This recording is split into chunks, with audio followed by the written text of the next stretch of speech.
आज का इंसिडेंट गाजियाबाद के 5 दोस्तों का है और ये कहानी मुझे राहुल ने बताई है। राहुल 25 साल का है, बेरोजगार, जॉब ढूंढ रहा है पिछले कुछ महीनों से। राहुल ने बीटेक किया है गाजियाबाद के एक लोकल कॉलेज से। 2023 में पास आउट हुआ था, बट प्लेसमेंट नहीं लगी कैंपस से, क्योंकि कैंपस में कोई अच्छी कंपनी आई नहीं। तो अब वो स्ट्रगल कर रहा था नौकरी के लिए। रिज्यूम भेजता था, लिंक्डइन पे नेटवर्किंग करता था, इंटरव्यूज देता था, बट कुछ नहीं हो रहा था। फाइनेंशियली बहुत टाइट हो गई थी सिचुएशन। घर पे पेरेंट्स का बहुत ज्यादा प्रेशर था, बेटा कुछ करो, जॉब तो ढूंढो। लेकिन राहुल ऐसा अकेला नहीं था जो स्ट्रगल कर रहा था। उसके 3 दोस्त और थे, समीर, करण और विक्रम। समीर 24 साल का था, वो भी सेम कॉलेज से पास आउट था, बीटेक करी थी इलेक्ट्रिकल में। वो भी बेरोजगार घर पे बैठा हुआ था, ऑनलाइन कोर्सेज कर रहा था डाटा साइंस के, वेब डेवलपमेंट के, बट उसे भी जॉब नहीं मिल रही थी। तीसरा था करण, 25 साल का, मैकेनिकल इंजीनियर, लाउड पर्सनैलिटी, हमेशा हंसता रहता था। उस पर भी जॉब नहीं थी। उसके पापा ने तो साफ कह दिया था, नौकरी नहीं लगी तो घर से निकाल दूंगा। चौथा था विक्रम, सिविल इंजीनियर, सबसे ज्यादा शांत, इंट्रोवर्ट। वो बहुत ज्यादा प्रेशर ले लेता था, रोने लगता था। तो ये 4 दोस्त थे जो कॉलेज के थे। लेकिन इन 4 दोस्तों में एक दोस्त और भी था, 5वां, अविनाश। वो था सेटल्ड। उसकी एक प्राइवेट कंपनी में जॉब थी, नोएडा में डिसेंट कंपनी थी, सैलरी भी ठीक ठाक थी, करीब 40 से 45 हजार रुपये महीना। अच्छी नहीं थी, बट उस टाइम के लिए सफिशिएंट थी। अविनाश भी उनके ही कॉलेज का था, उनका बहुत अच्छा दोस्त, और वो उन लकी लड़कों में से था जिनको कॉलेज से ही प्लेसमेंट मिल रही थी। अब क्योंकि अविनाश सेटल्ड था, तो बाकी 4 लोग थोड़ा जलते तो थे, लेकिन प्राउड भी फील करते थे, क्योंकि अविनाश आखिर था तो उनका दोस्त ही। अविनाश की फैमिली गाजियाबाद की एक सोसाइटी में रहती थी। मैं सोसाइटी का नाम डिस्क्लोज नहीं करूंगा, इसलिए हम उसको कहेंगे valley apartment. Decent middle class society थी, करीब 15-20 बिल्डिंग्स होंगी, सिक्योरिटी गार्ड, अंडरग्राउंड पार्किंग, और उनका एक 3 BHK का फ्लैट था ग्राउंड फ्लोर पे, जिसमें अविनाश के पापा, मम्मी और उसकी छोटी बहन रहा करते थे फैमिली के साथ। बट उसी सोसाइटी में उनका एक और फ्लैट भी था, छोटा सा, 2 BHK, फर्स्ट फ्लोर पे, बिल्डिंग नंबर 3, फ्लैट नंबर 104।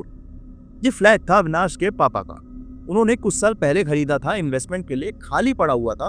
कभी कभी रेंट पे दे देते थे, बट पिछले 6 महीने से खाली था।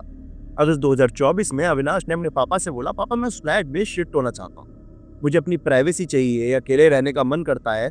उसके पापा थोड़ा हेजिटेट हुए, उन्होंने मना किया, बेटा क्यों शिफ्ट हो रहा है, अकेले क्यों रह रहा है। बट अविनाश ने पापा को कन्विंस किया और बोला, पापा सिर्फ 5 मिनट की वॉकिंग डिस्टेंस है, जब मन करेगा तब आ जाऊंगा, कोई बात होगी तुरंत आ जाऊंगा, बट मुझे अपना स्पेस चाहिए, ऑफिस का काम है, लेट नाइट तक काम करता हूँ, आप लोग डिस्टर्ब होते हो। फाइनली अविनाश के पापा मान गए। सितंबर के फर्स्ट वीक में अविनाश शिफ्ट हो गया उस फ्लैट में, अपना कुछ सामान लेके, कुछ कपड़े लेके, कुछ यूटेंसिल्स लेके। फ्लैट छोटा था बट डिसेंट था, 2 bedroom, 1 hall, 1 kitchen, 2 bathroom, 1 living room में पुराना सोफा भी था, बहुत हैवी सॉलिड वुड का, डार्क ब्राउन कलर का। ये सोफा अविनाश के पापा गांव से लेके आए थे कुछ महीने पहले, जब उनके पुराने घर की चीजें यहाँ शिफ्ट हुई। वो सोफा ऑलमोस्ट 30 से 35 साल पुराना होगा, अविनाश के दादा के टाइम का था। हैंडमेड सोफा, किसी बंगाली कारपेंटर ने बनाया था। अविनाश ने पापा से पूछा, पापा ये सोफा यहाँ क्यों रखा है, पुराना है, फेंक दो इसे। अविनाश के पापा ने कहा, नहीं बेटा, बहुत मजबूत लकड़ी का बना हुआ है, तुम्हारे दादा को बहुत पसंद है सोफा, तब से है, उनकी निशानी है, ये सोफा कहीं नहीं जाएगा। तो वो सोफा वहीं रहा, उसी फ्लैट के लिविंग रूम में। पहले 2 दिन तो अविनाश के लिए बहुत परफेक्ट रहे। अविनाश अकेला एंजॉय कर रहा था, फ्रीडम, प्राइवेसी, सब कुछ बहुत अच्छा था। अविनाश अपनी मर्जी का खाना खाता था, लेट नाइट तक जागता था, मस्ती। बट तीसरे दिन से कुछ अजीब चीजें होनी शुरू हुई। अविनाश ऑफिस से आया रात के 8 बजे, थका हुआ, खाना खाया, टीवी देखने लगा। अचानक उसकी बॉडी बहुत ज्यादा स्टिफ हो गई, हाथ पैर अकड़ने लगे। उसे लगा शायद थकान है इस वजह से, और वो सोने के लिए अपने रूम में चला गया। लेकिन यहाँ पे हुई शॉकिंग चीज, जैसे वो सोने गया तो उसको फिट्स आने लगे। बहुत देर तक उसको वो फिट्स आए, बॉडी स्टिफ हो गई, आंखें पलट गई 2 से 3 मिनट तक लगातार। अविनाश बहुत ज्यादा डर गया, ये क्या हो रहा है मुझे। उसने ऑनलाइन सर्च किया, देखा इन सिम्टम्स की वजह से क्या हो सकता है, बट उसको ऐसा कुछ मिला नहीं। बट उसकी कोई मेडिकल हिस्ट्री भी नहीं थी, फैमिली में भी कोई ऐसा नहीं था जिसको ये सब होता हो। अगले 4-5 दिन में ये 2 से 3 बार हुआ, कभी कभी दिन में, कभी कभी रात को, लेकिन जब भी होता था जब अविनाश फ्लैट में होता था। अविनाश ने फैमिली को नहीं बताया, सोचा डॉक्टर को दिखाऊंगा, बट अभी इग्नोर कर रहा था डर की वजह से, ये कुछ सीरियस वीरियस निकल आया यार तो एक टेंशन और आ जाएगी। लेकिन एक चीज और थी अजीब, वो सोफा जो लिविंग रूम में था। कभी कभी उस सोफे में से एक अजीब सी स्मेल आती थी, जैसे सोफे के अंदर कोई सड़ रहा हो, करीब 10-20 चूहे मर गए हो और सड़े हुए पड़े हो। पहले अविनाश ने सोचा सोफा पुराना है, लकड़ी में कीड़े लग गए होंगे, बट वो स्मेल बहुत स्पेसिफिक थी, अनकंफर्टेबल, और एक दो बार तो ऐसा भी हुआ जब अविनाश बिल्कुल चुप बैठा था अपने लिविंग रूम के सोफे पे, तो उसको लगा उस सोफे के अंदर से कोई आवाज आ रही है, हल्की सी स्क्रैचिंग की या टैपिंग की। उसने कान लगा के सुना, वो आवाज रुक गई। उसे लगा शायद उस सोफे के अंदर चूहे आ गए हैं, बट अंदर से अविनाश को फील हो रहा था कि कुछ अबनॉर्मल है, कुछ गलत है। फिर आया सितंबर के आखिरी हफ्ते का एक फ्राइडे। अविनाश को अपने दोस्त याद आए, राहुल, समीर, करण, विक्रम। काफी दिन से नहीं मिले थे प्रॉपरली। उसने व्हाट्सएप ग्रुप पे मैसेज किया, भाई आज शाम को आ जाओ मेरे नए फ्लैट पे। फ्लैट है, फ्रीडम है, चिलविल करते हैं, थोड़ा दारू वारू भी रखते हैं, मजा करेंगे। राहुल ने तुरंत रिप्लाई किया, हाँ भाई चल रहे हैं। समीर ने भी बोला मैं भी आऊंगा। करण ने बोला ड्रिंक्स पता कौन लाएगा, तू लाएगा मैं लाऊंगा। अविनाश ने बोला मैं दारू ले आऊंगा, तुम टेंशन मत लो। विक्रम तो थोड़ा शांत था ही, उसने बोला ठीक है यार। प्लान सेट हो गया, शाम को 7 साढ़े 7 के बीच मिलेंगे। शाम के 7 बजे एक एक करके सब आने लगे। सबसे पहले राहुल आया अपनी बाइक पे, सिंपल टी शर्ट और लोअर में। भाई कहाँ है फ्लैट? सोसाइटी के गेट पे खड़े होकर बोला उसने, कॉल करते हुए। तो अविनाश नीचे आया सोसाइटी के गेट पे, राहुल को ऊपर लेके गया, फ्लैट दिखाया। राहुल ने फ्लैट देखते बोला भाई क्या मस्त फ्लैट है यार, ये कितना रेंट है? तो अविनाश ने कहा रेंट नहीं है भाई, ये मेरा अपना है। अपना? हाँ भाई, पापा ने इन्वेस्टमेंट के लिए लिया था। राहुल एकदम खुश, अरे भाई ये तो बहुत अच्छा है, तू तो यहाँ फुल मौज मारता होगा, फ्रीडम है, यहाँ का राजा है तू तो। फिर समीर और करण भी आ गए, दोनों साथ में समीर की गाड़ी में।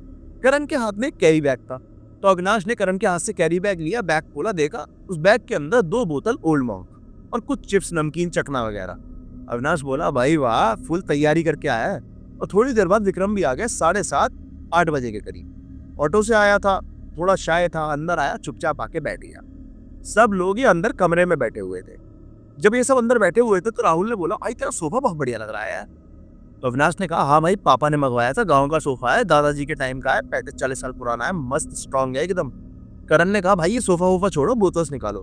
प्लास्टिक के ग्लास निकाले, बर्फ थी नहीं तो भाई ऑनलाइन बर्फ मंगाई, और भाई दारू डाली ग्लास में और थोड़ा पानी मिलाया, कोल्ड ड्रिंक मिलाई। समीर, करण, विक्रम इन तीनों ने पी। अविनाश ने भी थोड़ी सी पी, कंट्रोल्ड। वो होस्ट था, रिस्पॉन्सिबल बन रहा था। राहुल ने मना कर दिया। राहुल ने बोला यार आज मेरा पीने का मन नहीं है, मैं सॉफ्ट ड्रिंक ले लूंगा, मैं कोल्ड ड्रिंक पी लूंगा यार। इन सब ने फोर्स किया, भाई यार पी ले थोड़ी, इतने मेरे पास सारे भाई भाई मिलके बैठे हैं। उन्होंने बोला नहीं यार मेरा मन ही नहीं है आज, मैं पीऊंगा, उल्टी उल्टी हो जाएगी मेरे को। राहुल ने पेप्सी की बोतल खोली, वो सबका ऑब्जर्वर बन गया, जिसको नशा नहीं हुआ लेकिन वो सबको देख के एंजॉय कर रहा था। मस्ती शुरू हो गई एकदम, दारू चल रही है, चकना चल रहा है, बातें चल रही है, जॉब की, लाइफ की, कॉलेज के पुराने दिनों को याद करा जा रहा है, बैक्स को याद कर रहे हैं, कॉलेज की मस्ती को याद कर रहे हैं। थोड़ी देर बाद म्यूजिक चालू किया अपने फोन से, ब्लूटूथ स्पीकर कनेक्ट करके, जो कि अविनाश के पास था। गाने बज रहे थे एकदम मस्त, सब लोग वाइब में आ गए और कॉलेज के दिनों को याद करके परफेक्ट बातें चल रही थी। बट धीरे धीरे फिर टेंशन की बातें आने लग गई, और समीर इतने बोलने लगा कि भाई सब अलग हो गए हैं, जॉब की टेंशन है। तो अविनाश कहता है कि पागल है क्या, अभी क्यों ले रहा है टेंशन, एंजॉय कर, दारू पी। टाइम निकलता गया, 9 बजे, 10 बजे, 11 बजे, तब तक समीर, करण, विक्रम अच्छे से बंड हो चुके थे। अविनाश ने थोड़ी पी थी, कंट्रोल में था।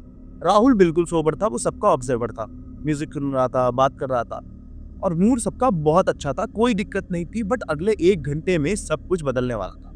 रात का 1 बज रहा था, म्यूजिक का वॉल्यूम इन्होंने थोड़ा कम कर लिया, आस पड़ोस के लोगों को दिक्कत ना हो। सब बैठे हुए थे, हल्की फुल्की बातें हो रही थी। तभी अचानक से गेट पे आवाज आई, जैसे किसी ने गेट पे हाथ मारा, पाट। सब रुक गए, म्यूजिक पॉज किया। कौन होगा यार इस वक्त? अविनाश ने बोला यार पता नहीं, गार्ड तो नहीं आया है। समीर बोला पागल है क्या, रात के 1 बजे गार्ड क्यों आएगा? तो इतने विक्रम बोला कहीं कोरियर वाला तो नहीं है? करण हंसते हुए बोला भाई यार पागल है क्या, 1 बजे कोरियर? लेकिन दोबारा गेट में कोई आवाज नहीं है। उन्हें लगा शायद कोई चूहा टकरा गया होगा या कोई मजाक करके चला गया होगा। 10 मिनट निकल गए, सब बातों में लग गए, लेकिन फिर से इस बार दोबारा 2 बार किसी ने बट गेट पे हाथ मारा। करण इरिटेट हो गया, कौन है ये जो बार बार कर रहा है, अबे कौन है? अविनाश कह रहा मैं एक काम करता हूँ, गेट की तरफ देख के आता हूँ कौन है। अविनाश उठा। अविनाश ने गेट के पीप होल से देखा, बाहर अंधेरा था कॉरिडोर में और सिर्फ एक लाइट जल रही थी, कोई नहीं देखा। तो अविनाश ने बहुत जोर से आवाज दी, अबे कौन है, कौन है? लेकिन कोई जवाब नहीं आया। उसने थोड़ा सा दरवाजा खोला, सेफ्टी के लिए थोड़ा सा ही खोला, और जो थोड़ा सा गैप था उससे अपनी गर्दन बाहर निकाली और ऐसे ऐसे देख रहा है, लेफ्ट राइट, नीचे सीढ़ियों की तरफ, कोई नहीं था। अंदर की तरफ आया, कह रहा राहुल यार है तो नहीं कोई। लेकिन तभी समीर मजाक में बोला, अबे यार भूत होगा। सब हंसने लगे, लेकिन सबकी फट भी रही थी, सबकी हंसी में एक नर्वसनेस दिख रही थी। अविनाश ने दरवाजा बंद किया, अंदर रूम में आके बैठ गया। उसे लगा कोई बच्चा परेशान कर रहा होगा। राहुल को अनकंफर्टेबल फील होना शुरू हो गया था और अब पूरी एनर्जी के साथ कोई बात नहीं कर पा रहा था। सब थोड़ा अनीज थे। अब म्यूजिक बंद था, किसी की म्यूजिक चालू करने की हिम्मत नहीं हुई। तभी इनको ऐसा लगा इनके ऊपर वाली फ्लोर पे कोई चलने की आवाज आ रही है, थप थप थप थप थप, बिल्कुल क्लियर ऊपर सीलिंग से। किसी के पैरों की आवाज, बेयरफुट। हैवी स्टेप्स नहीं थे, हल्के स्टेप थे, लेकिन क्लियर आवाज थी बहुत ज्यादा। सबने ऊपर देखा सीलिंग की तरफ। यार ऊपर से आवाज आ रही है। अविनाश बोला, हाँ यार सेकंड फ्लोर पे आवाज तो आ रही है, पता नहीं कौन है। रात के 1:15 हो रहे हैं, इतनी रात को कौन भाई परेड कर रहा है ऊपर। लेकिन एक अजीब सा पैटर्न था, एक लाइन में, एक वॉल से दूसरी तरफ, कभी इधर कभी उधर, कभी इधर कभी उधर, बार बार सेम आवाज, थप थप थप थप थप थप थप थप थप थप, कंटिन्यूअसली। 1 मिनट हुआ, 2 मिनट हुआ, 3 मिनट हुए, आवाज बंद ही नहीं हो रही थी। विक्रम परेशान होकर बोला, यार ये कर क्या रहे हैं इतनी देर से। करण ने बोला, कुछ ढूंढ रहे होंगे भाई शायद। अब भाई इतनी देर से क्या ढूंढ रहे हैं, और इतनी सिस्टमैटिक वर्क, कोई रोबोट चला रहे हैं क्या ऊपर। राहुल को अजीब लगने लगा। वो सबसे ज्यादा होश में था और उसको सबसे ज्यादा आवाज सुनाई दे रही थी। फिर अचानक से ऐसा लगा कि उनके बाहर जो हॉल है उसमें कोई गिरा। ये बाहर की तरफ आके इन्होंने देखा गेट खोल के, बाहर भी कोई नहीं। फिर उन्होंने गेट बंद किया, अंदर बैठ गए, लेकिन आवाज बहुत जोर की थी। फिर अचानक से इनको ऐसा लगा कि इनका गेट खुला और कोई बहुत जोर से अंदर रूम की तरफ भाग के गया। ये सारे उठे, बाहर की तरफ आए, इन्होंने देखा अब हॉल में बैठते हैं भाई, हॉल में बैठते हैं। वहां कोई नहीं था, गेट भी बंद था रूम फ्लैट का, और अंदर भी कोई नहीं था। अंदर वाले रूम में बिल्कुल साइलेंस हो गया, डेड साइलेंस। सब लोग बहुत ज्यादा अनकंफर्टेबल थे और एक दूसरे को देख रहे थे। राहुल का दिल बहुत तेज धड़क रहा था, उसे कुछ ठीक नहीं लग रहा था। अविनाश ने कहा, यार एक काम करते हैं, बाहर आराम से ना हॉल में बैठते हैं। जैसे ये हॉल में आके बैठे सोफे के ऊपर, तभी गेट के ऊपर बट बट बट आवाज आ रही है बहुत जोर से। करण बहुत जोर से चिल्लाया, अबे क्या हो रहा है, ये कौन है, कौन है। इन्होंने कहा, ठीक है अभी काम करते हैं, जो है ना इसे पकड़ के आज सूतेंगे, आज मारेंगे जो परेशान कर रहा है, बच्चा हो चाहे बड़ा हो। बाहर की तरफ इन्होंने गेट खोला, देखा कोई नहीं था।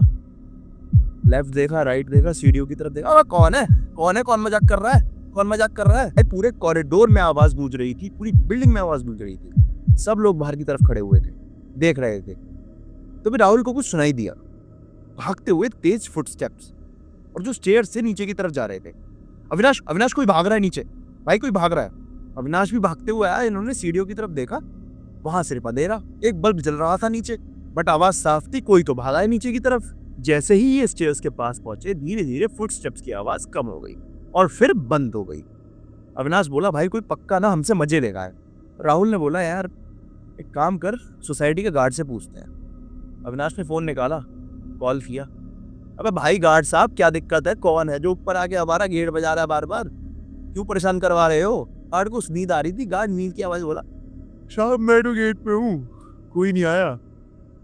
फिर सब घरों में सो रहे हैं साहब, आप क्या 1 बजे सोच रहे हो, कुछ नहीं है, एक बार चेक करो, कोई ऊपर से बच्चा आके परेशान कर रहा होगा। तो इन्होंने कहा, बस गार्ड साहब कोई नीचे की तरफ भागता हुआ गया है, क्या नींद में हो, सो रहे हो क्या।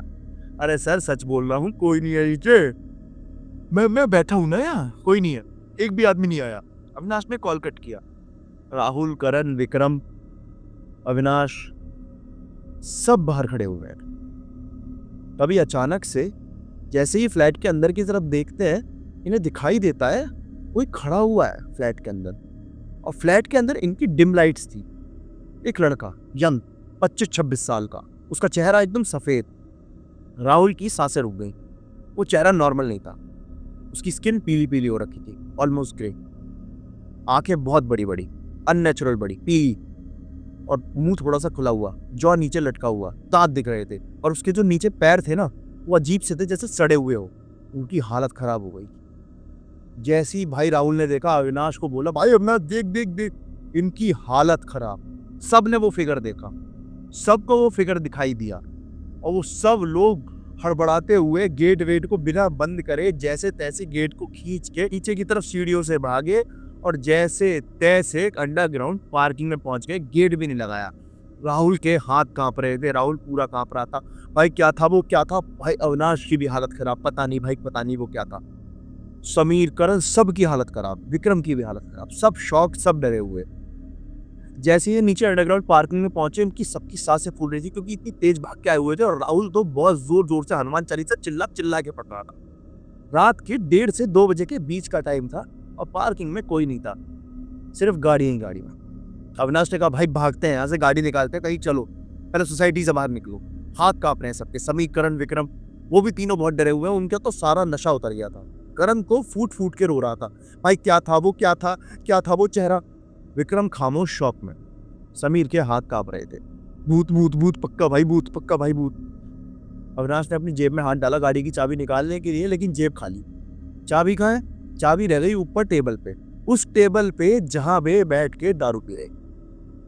भाई चाबी तो ऊपर है, किसी को तो लेने जाना पड़ेगा, हालत खराब।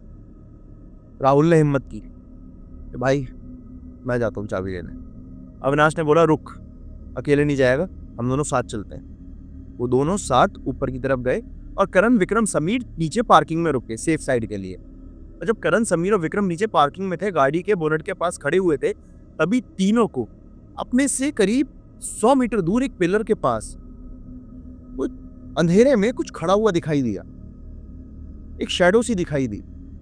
पार्किंग काफी बड़ी थी, 30 से 40 गाड़ियां खड़ी हुई थी रोज में, बट एकदम सुनसान। वो सोचने लगे भाई अब यहाँ रात में कौन खड़ा है। वहां पे कोई आदमी खड़ा था पिलर के सहारे बैक लगा के। उनकी हालत खराब हो गई। करण ने धीरे से कहा मुझे लगता है भाई वहां कोई है। समीर ने बोला चुप कर, चुप कर। समीर खुद बहुत ज्यादा डरा हुआ था, लेकिन वो सबको हिम्मत दे रहा था। विक्रम एकदम चुप, फ्रोजन। करण को फील हुआ कि भाई वो मूव कर रहा है। इन्होंने क्या करा, ये तीनों वहां से हट के थोड़ा आगे की तरफ चले गए जहां पे मेंटेनेंस रूम होता है, गार्ड वार्ड लेटे वेटे होते हैं। ये वहीं खड़े रहे और करीब 5 से 10 मिनट बाद राहुल और अविनाश नीचे चाबी लेके आ गए। राहुल नीचे आके बोला बड़ी चैन की सांस लेते हो, भाई चाबी आ गई, गाड़ी है बैठो, गाड़ी है बैठो। अब जो अविनाश था उस पे थी व्हाइट कलर की स्विफ्ट, उसने गाड़ी में चाबी लगाई और गाड़ी निकाली, सीधा सोसाइटी से बाहर और निकल गए। उसके बाद राहुल ने बताया कि भाई जब हम चाबी लेने ऊपर गए, हम जानते हैं हम कैसे गए। करीब 5 से 8 मिनट को हम सीढ़ियों पे खड़े रहे। उसके बाद फ्लैट में घुसे, चाबी उठाई है बस टेबल से, जैसे तैसे खींची और बिना कुछ सोचे समझे गेट खुला छोड़ के वापस आ गए हैं। अब रात के करीब 2:30 बज चुके थे और इन्हें हाईवे पे एक ढाबा दिखाई दिया। अविनाश ने गाड़ी वहां रोकी, सब उतरे, चाय वाय पी। अब ये सब, इनके हाथ कांप रहे हैं, इनमें सिगरेट भी नहीं जलाई जा रही, इतना डर रहे हैं और कोई कुछ बात ही नहीं कर पा रहा है, सब सुन्न पड़े हुए हैं।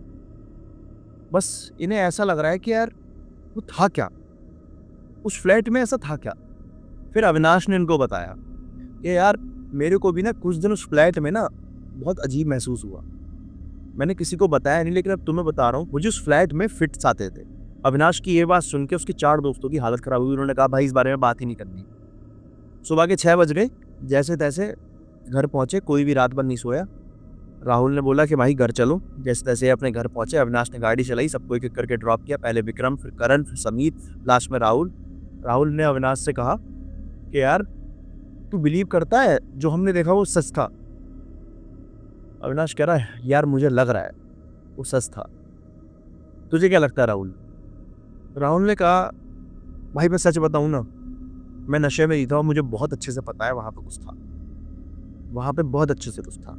फिर उस इंसिडेंट के 3 दिन बाद इन्हें एक शॉकिंग न्यूज मिली। कहानी यहाँ खत्म नहीं हुई। अविनाश सोसाइटी के व्हाट्सएप ग्रुप का मैसेज पढ़ रहा था, तभी उसे दिखाई दिया urgent 2nd floor flat number 204 में पुलिस इन्वेस्टिगेशन हो रही है, एक यंग लड़के की बॉडी मिली है, प्लीज कोई अननेसेसरी वहां पे ना घूमे। अविनाश का दिल तेज धड़कने लगा। 2nd फ्लोर फ्लैट नंबर 204, उसके फ्लैट के जस्ट ऊपर वाला फ्लैट जहां से फुटस्टेप्स की आवाज आ रही थी।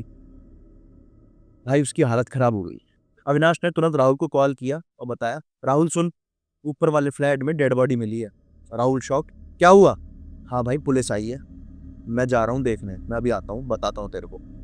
दोनों सोसाइटी में पहुंचे, राहुल भी पहुंच गया, पुलिस थी, एम्बुलेंस थी। 2nd फ्लोर से डेड बॉडी को स्ट्रेचर पे डाल के ला रहे थे, व्हाइट शीट से ढका हुआ था। नेबर्स बाहर खड़े थे, बातें चल रही थी 100। राहुल ने एक अंकल से पूछा अंकल क्या हुआ? तो अंकल ने बताया बेटा जो ऊपर रहते हैं ना अंकल, उनका बेटा था ये रोहित, 26 साल का, उसकी लाश मिली है। उन्होंने पूछा कब कब हुआ कल? पुलिस का कहना है 4-5 दिन हो गए हैं, बॉडी डिकम्पोज होने लगी है। स्मेल आ रही है। तब पता चला। राहुल का दिमाग सुन, 4-5 दिन, मतलब जब वो लोग उस फ्राइडे रात को पार्टी कर रहे थे, उसके 1 दिन पहले ये इंसिडेंट हुआ था। और 4-5 दिन से बॉडी वो डिकम्पोज हो रही है। और उसके पापा, अविनाश ने सवाल किया है, वो बेड पर है, पैरालाइज है, कुछ महीनों से चल नहीं सकते, बोल नहीं सकते प्रॉपरली। रोहित इनकी केयर करता था, लेकिन अब तो रोहित खुद भी चला गया। भाई, राहुल और अविनाश की हालत खराब। बट राहुल जानता था वो फुटस्टेप्स जो उन्होंने सुने थे, वो जो गेट बजा था, वो जो चेहरा उन्होंने देखा था, उनको ऐसा लग रहा था कि वो रोहित की स्पिरिट थी। अब अविनाश ने डिसाइड किया कि उस फ्लैट को खाली कर देगा। सारा सामान निकाला, उस फ्लैट में रहने का डिसीजन ही छोड़ दिया, अपने घर वालों के साथ आके रहने लगा। एक कारपेंटर को बुलाया, सोफे को बोला कि इसको आप ले जाओ। वो सोफा निकाल के उन्होंने बाहर फेंक दिया। और अब अविनाश अपने माँ बाप के साथ शांति से रहता है। लेकिन राहुल ने मुझे एक बहुत अजीब चीज बताई। वो चीज ये थी, जब वो कारपेंटर उस सोफे को लेके वहां से गया, तो सोफे के अंदर ब्लैक एंड व्हाइट फैमिलीज की फोटो निकली। एक कपड़े का छोटा बैग निकला, रेड कलर का। अंदर कुछ चीजें थी, काला धागा, सिंदूर, बिंदी, पाल, जैसे किसी ने काला जादू करके उस सोफे के अंदर डाल दिया हो। तांत्रिक स्टफ। ये बात उसको अविनाश ने बताई, और अविनाश को ये बात कारपेंटर ने बताई थी, जब वो कारपेंटर उस सोफे को रिनोवेट कर रहा था। अविनाश के पापा भी शॉक्ड हो गए थे कि ये क्या है। अविनाश ने जब देखा तो उसे महसूस हुआ कि कहीं ना कहीं उस सोफे की एनर्जी भी थी, या उस सोफे की वजह से भी शायद मेरे फ्लैट में कुछ था। फिर अविनाश के पापा ने पंडित जी को बुलवाया, उस फ्लैट के अंदर हवन ववन करवाया। अब सब कुछ उस फ्लैट के अंदर नॉर्मल है। लेकिन राहुल के साथ एक चीज हो गई है। राहुल आज भी रात में सो नहीं पाता। 3 से 4 महीने तक उसको रात में नींद नहीं आई। उसको फिगर्स दिख रहे थे रोहित के, जो उसने उस रात देखे थे उस फ्लैट के अंदर। राहुल बहुत ज्यादा परेशान रहने लगा है। राहुल को एंजाइटी होती है। राहुल अकेले रात में बाहर नहीं जा पाता, गाड़ी में अकेले नहीं घूम पाता रात में। उसे रात में, स्पेशली रात में, नींद आनी बंद हो गई है। राहुल पूरी तरह रात से डरने लगा है। आज भी राहुल रात में चैन से सो नहीं पाता है। तो ये थी राहुल और उसके दोस्तों की कहानी। एक आम सा फ्रेंड्स नाइट आउट जो बन गया उनकी जिंदगी का सबसे डरावना एक्सपीरियंस। सितंबर 2024, गाजियाबाद का एक फ्लैट जो दिखने में नॉर्मल था, लेकिन उसके अंदर कुछ ऐसा निकला जिसको देख के सब लोगों की लाइफ एक रात में चेंज हो गई। जो लोग भूत प्रेत आत्माओं में, उन दोस्तों में नहीं मानते थे, आज के टाइम पे वो भी इन चीज़ों में मानते हैं। और शायद उस पुराने सोफे में भी बंगाली कारपेंटर ने कुछ छुपाया था, जो 30 साल से अविनाश की फैमिली के पास रहा। इस कहानी से सिर्फ एक चीज़ सीखने को मिलती है, ट्रस्ट योर इंस्टिंक्ट्स। अगर आपको कुछ अजीब लग रहा है या गलत लग रहा है, तो शायद सच में गलत हो सकता है। इग्नोर मत करो। राहुल आज भी डर के साथ जीता है। हर रात हनुमान चालीसा करके सोता है, लाइट्स ऑन करके रहता है, अकेले रहने से डरता है। अविनाश उस फ्लैट में वापस कदम नहीं रख पाता है। वो फ्लैट आज भी खाली है, कोई टेनेंट नहीं टिकता वहां पे। और रोहित का पता नहीं भाई, उसके साथ क्या हुआ हो, उसको मुक्ति मिली भी होगी कि नहीं मिली हो। मेरा नाम है नकुल शर्मा और आप देख रहे हैं द ओनली नकुल। वीडियो को लाइक कीजिए, शेयर कीजिए, सब्सक्राइब कीजिए और अपने दोस्तों के साथ शेयर ज़रूर कीजिएगा जो अकेले रहते हैं या अकेले रहने के लिए फ्लैट ढूंढ रहे हैं। और इस चैनल को सब्सक्राइब करना बिल्कुल मत भूलिएगा। बेल आइकन को दबा दीजिए ताकि आपको हर नई हॉरर वीडियो की नोटिफिकेशन मिल जाए। मिलते हैं अगली वीडियो में कि और रियल हॉरिफाइंग और टेरिफाइंग कहानी के साथ। तब तक के लिए अपना ध्यान रखिए, अकेले मत रहिए, लेट नाइट खासकर। अगर आपके घर के गेट कोई बजाए रात हो तो पहले अच्छे से देख लीजिए कौन है, क्योंकि कभी कभी जो गेट बजाता है वो शायद इंसान नहीं होता। मिलते हैं अब अगली वीडियो में, तब तक के लिए जय हिंद, जय भारत। और हाँ, अगर आपकी कोई ऐसी कहानी है तो आप मेरे को मेरे इंस्टाग्राम पे अपनी कहानी शेयर कर सकते हैं। मेरा इंस्टाग्राम का यूज़र नेम है द ओनली नकुल। और हाँ, मैंने डिस्क्रिप्शन में मेल आईडी भी मेंशन कर दी है, आप वहाँ भी भेज सकते हैं। Thank you.